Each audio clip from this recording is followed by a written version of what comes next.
Hey cherries, and welcome back to my channel. If you're new to my channel and you've not subscribed, sweetheart, what are you waiting for?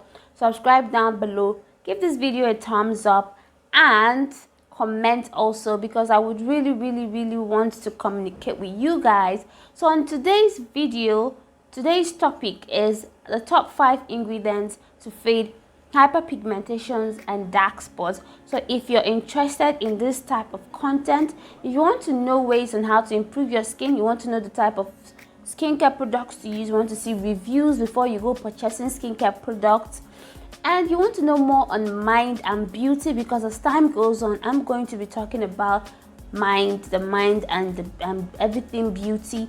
So sweetheart, if my type of content is your type of content, subscribe down below, give this video a thumbs up, and sweetheart, let us dive right into what we have for today's video.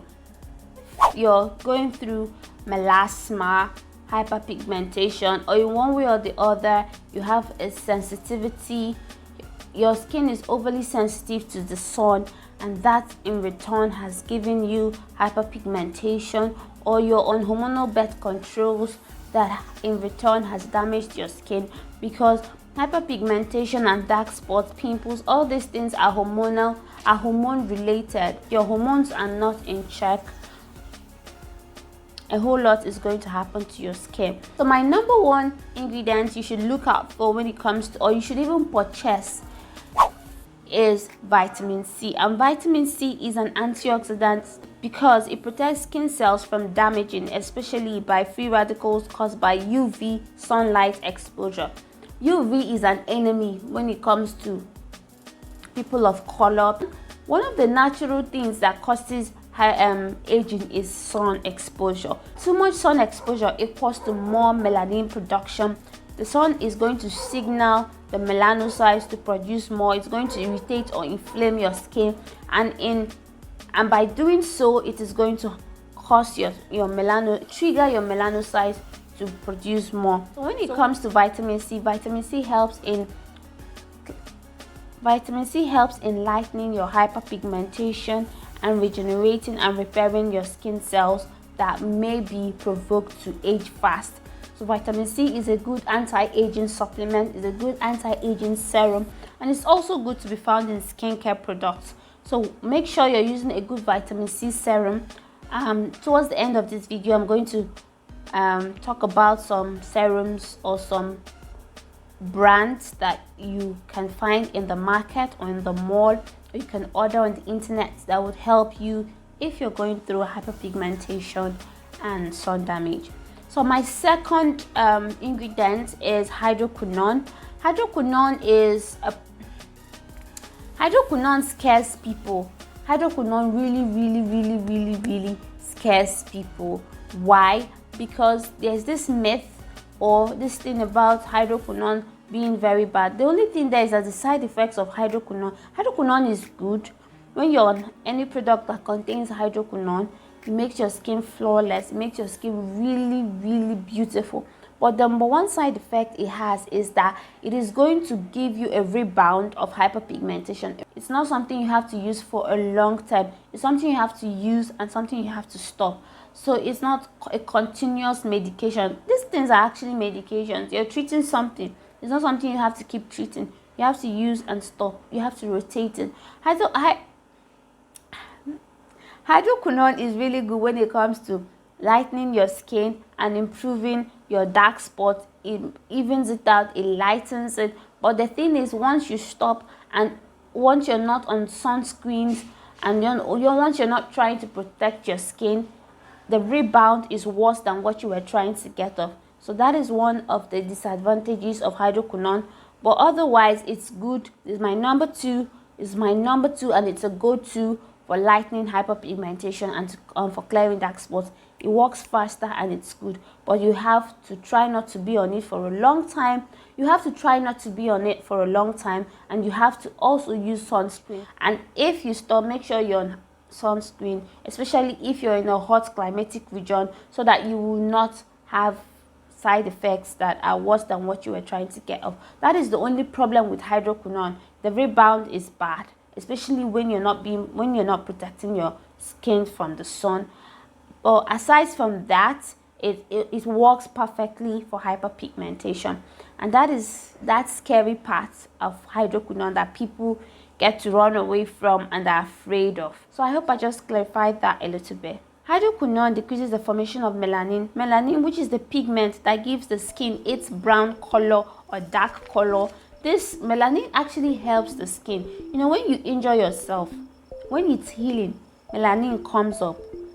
It's trying. It's also it's good and it's bad. Bad in the sense that it may leave dark spots that may be difficult to clear. Good in the sense that it's healing. It's repairing that breakage. So when your body produces too much of it based on sensitivity and other irritations, it can become a discoloration, especially if it's appearing on your face. So hydroquinone, tropical hydroquinone lightens the dark areas of the skin and helps in reducing age spots, dark spots, sun damage, hyperpigmentation, chloasma caused by hormonal changes. So hyperpigmentation is my number 2 and it works very well for these things I mentioned now: melasma, sun damage, chloasma, darkened skin based on hormonal changes, freckles, dark spots, age spots, and all those things. Hydroquinone is really good. But so my number 3 is Kojic Acid. As you all know, Kojic Acid comes in creams, it comes in face creams, lotions, it comes in tablet soaps, it comes in a powder form. Kojic Acid is good. It's a natural skin lightener. It's a very natural skin lightener. But sometimes the disadvantage is that your skin may be overly sensitive. Like my skin, at some point my skin started drying out when I was on Kojic Acid, and it started making my skin overly sensitive because I overused it. So please don't make the mistake I made. Kojic Acid is natural. Forget the acid in it. It's derived from natural plants and it's a good skin lightener. Some people prefer Kojic Acid more than hydroquinone because Kojic Acid, if used correctly and in the right way, you will definitely see your skin improve. So towards the end of this video, I'm going to share with you guys Kojic Acid forms or soaps. I'm not recommending, I'm going to suggest you try it out because everything is worth giving a trial. Okay, so moving on to what exactly Kojic Acid. Kojic Acid is, its primary use is to lighten visible sun damage, which is hyperpigmentation, age spots, dark scars, and also it has an antimicrobial property which helps your skin. So when it comes to topical vitamin A, most dermatologists use retinaldehyde, but that is when you see a dermatologist. Vitamin A creams, serums help in skin healing and supports the skin's immune system, hydrates and gives the skin a natural glow, and helps in maintaining the dermis and the epidermis of your skin. So you should definitely look out for products that have vitamin A because those are fantastic and those are very good. So we have the niacinamide or niacinamide, yes, which is the vitamin B3. It reduces wrinkles. So if you're suffering from skin aging, your skin is aging even though you're young based on overexposure and irritation and occurrence of hyperpigmentations and all those things, vitamin B3 niacinamide serums and creams are actually very good. It helps reduce the look of wrinkles, helps in aging, helps in face dark spots, and lightens them also. So the 5th one, niacinamide vitamin B3, is good. So one more thing I'm going to add a bonus tip. Number 6, I'm going to add number 6. This is my bonus tip. Please use a sunscreen. You cannot try to lighten dark spots without trying to protect yourself. I've made that mistake. A lot of people have made the mistake. You're like, okay, why do I need a sunscreen? I used to have one, but I no longer have any. So I would have shown you guys. On my next video, I'm going to talk about the type of sunscreens to use because you cannot be trying to lighten dark spots or to improve your complexion and you're using a whole lot on your body and you're not covering yourself, you're not shielding yourself, protecting yourself against the sun. So the sun is good, but too much of it can be harmful. So please use a sunscreen while on a journey to lighten or improve hyperpigmentations and dark spots. I hope I've made myself clear. Okay, let's look at the product recommendations I have. So for vitamin C, we have Dr. Rashel. I'm going to insert a picture. The Ordinary, we have the Pixi Vitamin C Juice Cleanser. We have Ambi Fade Cream. I'm going to leave a picture. We have the Kojic Acid, which comes in various forms. We have the lotions, serums, soaps, powders in different forms.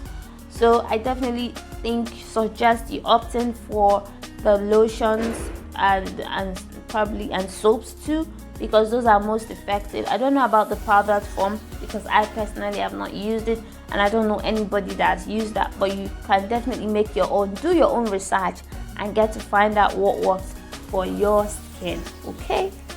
All right, when it comes to niacinamide, we have The Ordinary, the brand The Ordinary. I'm going to insert a picture too. The Ordinary has niacinamide.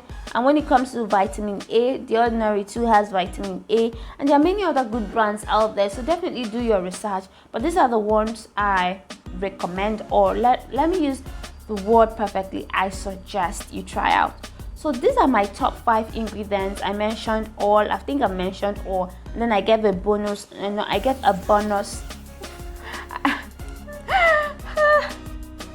and then I gave a bonus tip or a bonus tip. I talked about sunscreen as my number 6, though it's not supposed to be number. I shouldn't give out that one, but as a bonus tip, I added sunscreen. So we have Neutrogena.